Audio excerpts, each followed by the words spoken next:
Hello, Canada, and bienvenue.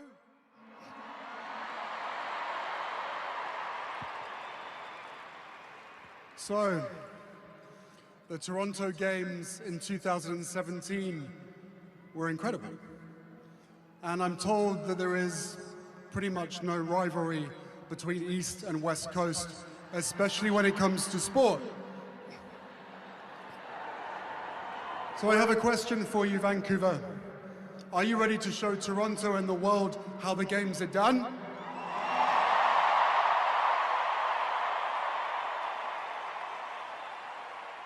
Good. We don't have to go through that again. That was perfect the first time. Thank you.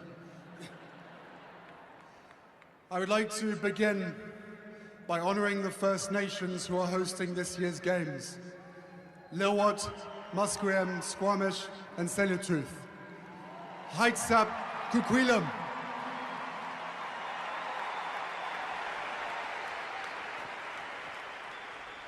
From the bid for the Games through to this week's competition, we have walked together side by side on this journey. And we are so grateful to you for having these Games on your land. Today and for the next week, Warriors unite.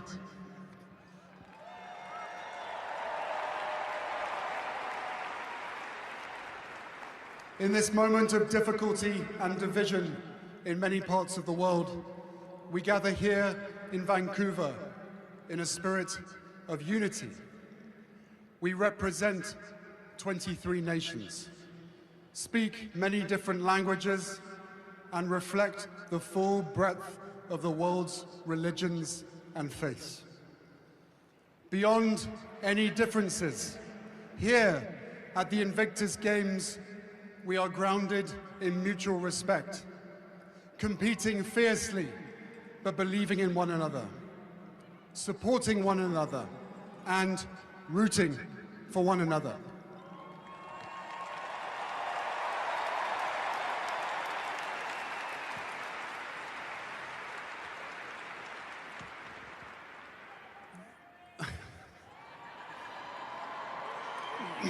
I love you guys.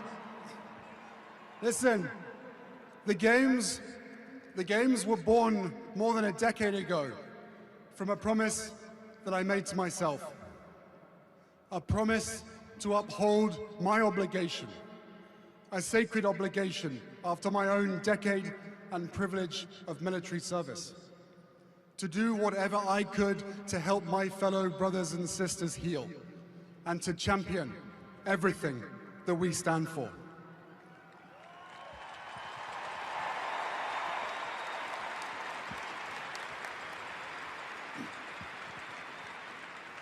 Over the past decade, I've lost count of the times that we've heard you tell us that the Invictus Games saved you. Respectfully, I disagree. Invictus didn't save you. You saved yourself.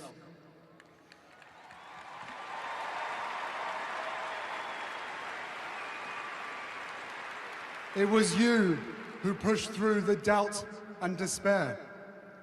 You who summited your own mountain and brought us along with you. It was you who kept going even when you didn't think you had any more to give. We didn't do that. You did.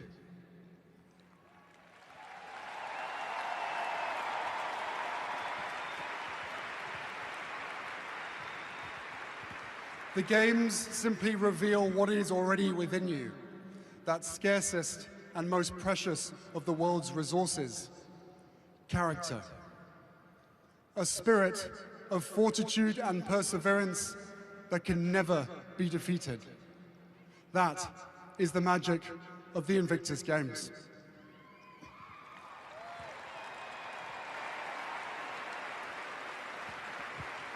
For one of the most powerful ways of healing comes not from the hospital or recovery center, but from having a sense of purpose, a sense of belonging.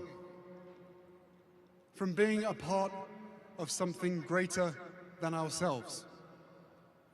And that healing, though it begins with you, extends to your children and loved ones who delight in the simple gift of seeing you smile once again, of knowing your mind isn't someplace else, and that you are fully present.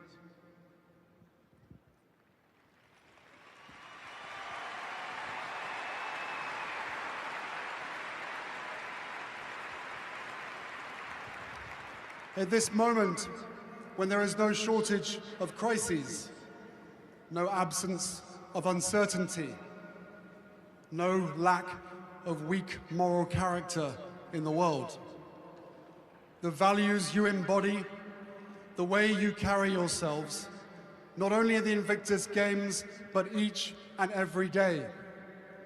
Your courage, your resilience, your humanity illuminate a path forward for us all, and for that, we thank you.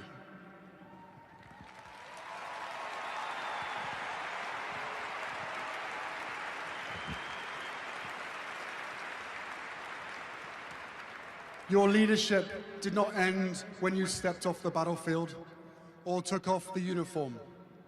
It endures.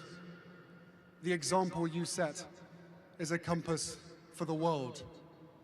We need you, and will always need you. Once asked Nobel laureate Toni Morrison how we survive whole in the world.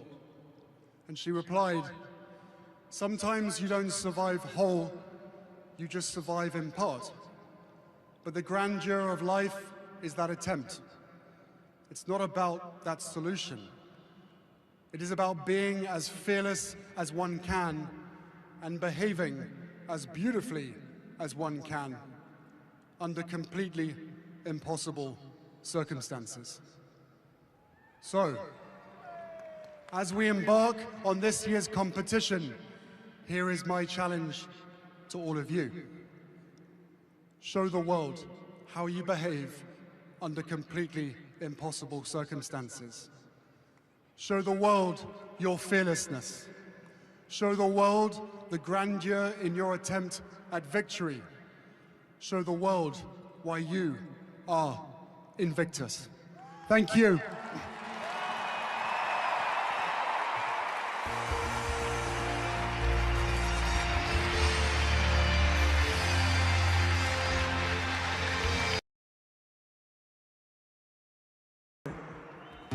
This is the most athletic group of people we've ever played for. The lowest heart rate of any concert we've ever played. Okay, we'd like to say thank you, of course, to Prince Harry. When he called me, he said, I've called every other musician in the world. They all said they're not available, so I have to call you. And I said, Your Royal Holiness, I'm honored. But thank you, Harry, for being such an inspiring leader and kind and sweet man. And I hope you have the most wonderful games of all, and it's a pleasure to be here. Happy Invictus time. All right, this is called Viva la Vida, and we'll go.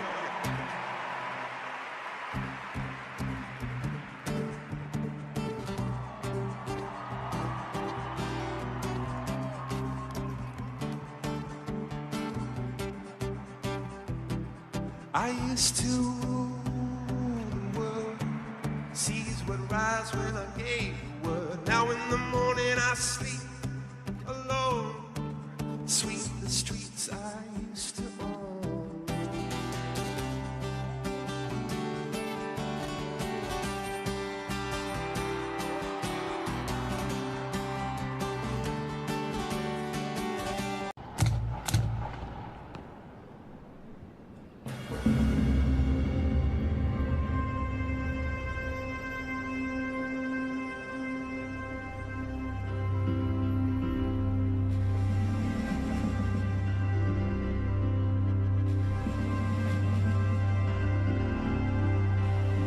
The Invictus Games flag embodies the hope and spirit of all the Invictus Games competitors. Le drapeau arrive maintenant à sa destination finale. And now the flag makes its final journey here to the welcome ceremony.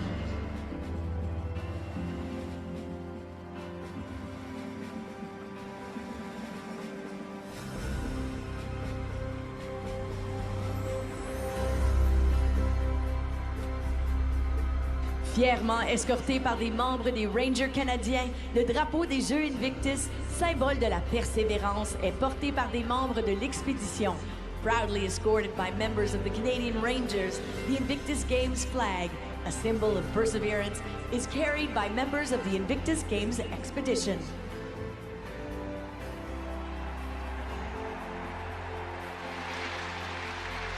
Le drapeau est maintenant remis aux Forces armées canadiennes, à l'adjudant-chef et à la chef de la défense canadienne.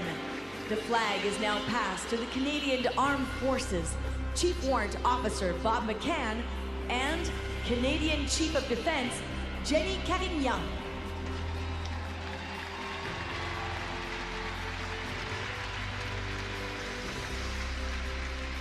So it's notable here that Canada's Chief of Defense is the first woman to serve as CDS. Le drapeau est maintenant passé au capitaine de chaque équipe participante. The flag is now shared with the captains of each competing team.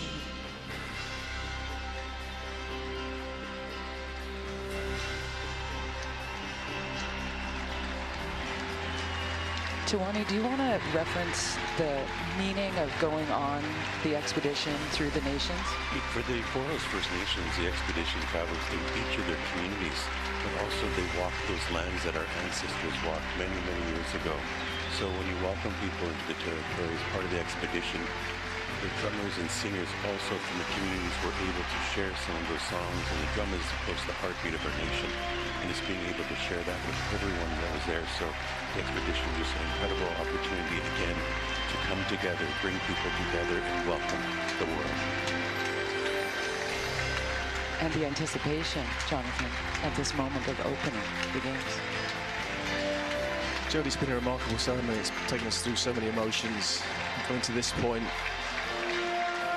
with the Invictus flag, anticipating Harry speaking to us, the man who started this. It's an event which never fails to surprise, to take you to places which you never expected. And the journey's only just begun.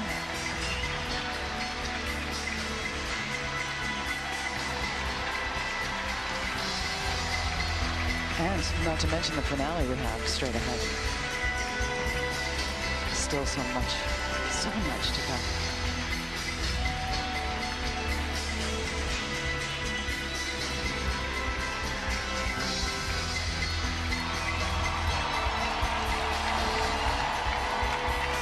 Team Ukraine.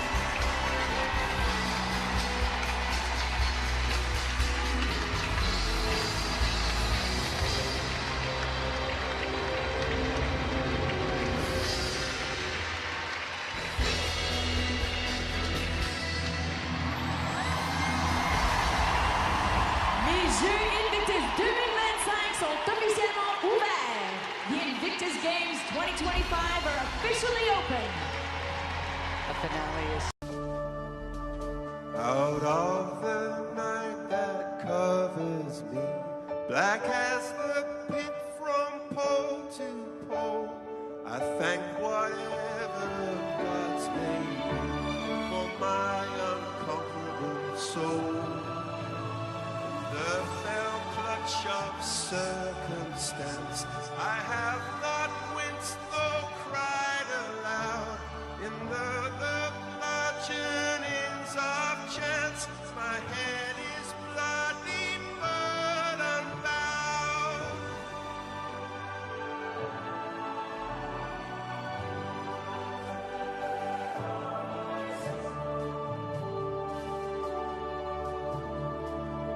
Beyond this place of wrath and tears looms but the horror of the shade, and yet the menace of the years finds and shall find me unafraid. It matters not how straight the gate, how charged with punishments the scroll. I am the master of my fate. I am the captain of my soul. I am the master of my fate. I am the captain of my soul.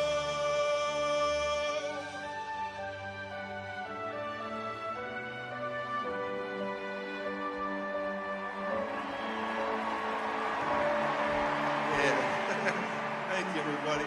Oh,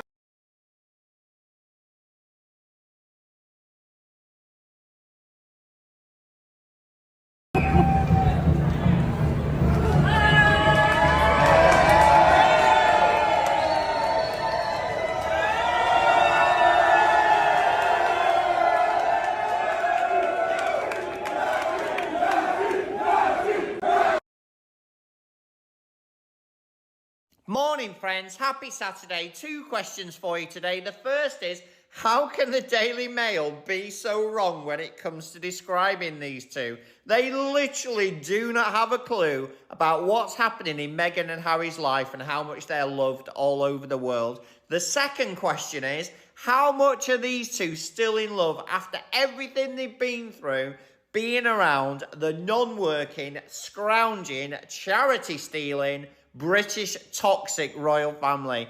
These two just personify everything that I believe in my heart that is brilliant and great and special about a marriage. And the way that Meghan spoke about Harry, it was literally absolutely mind-blowing.